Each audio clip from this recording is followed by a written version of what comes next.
চলচ্চিত্রের সঙ্গে জড়িয়ে পড়েছি। এখন থিয়েটারের পর্যালোচনা করাটা আমার ঠিক ভালো হবে না, ঠিক হবে।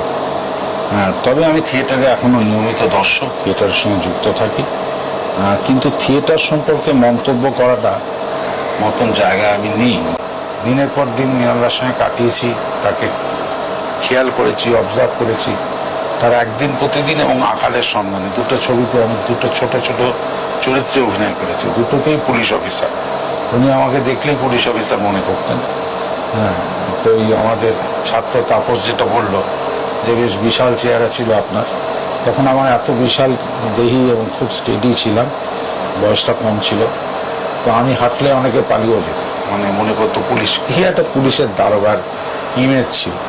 তো সে কারণে মৃণালদার একদিন প্রতিদিন এবং আকালের সন্ধানে দুটো ছবিতেই আমি দারোগার চরিত্রে অভিনয় করেছি, ছোট্ট।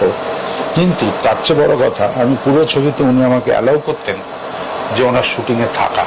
তার ফলে বলা যায় আমি মৃণালদার কাছে চলচ্চিত্র নির্মাণের যে উৎসাহ, আনন্দ, মজা, এই যে জিনিসটাকে নিয়ে খেলা করা, স্বপ্ন দেখা, এটা আমি মৃণালদার কাছ থেকে শিখেছি। এটা অনন্য, সাধারণ।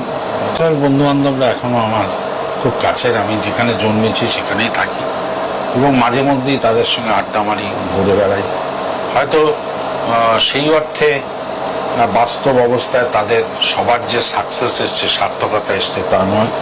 অনেকের জীবন সংগ্রামে কেউ কেউ সাধারণ কাজ করে, কিন্তু অতিমাত্রায় সাধারণ কাজ করলেও তাদের সঙ্গে আমি ঘুরে বেড়াই, থাকি, গল্প করি, কথা বলি। কোনো অনুষ্ঠান হলে তাদেরকে নিমন্ত্রণ করি। সেই নাটকটিকে উনি আস্তে আস্তে ধীরে ধীরে করে কিভাবে মঞ্চস্থ করলেন, তার প্রতিদিনের সঙ্গেই আমি ছিলাম। সেটাই আমাকে অনেক পরিণত করেছে কর্মকে।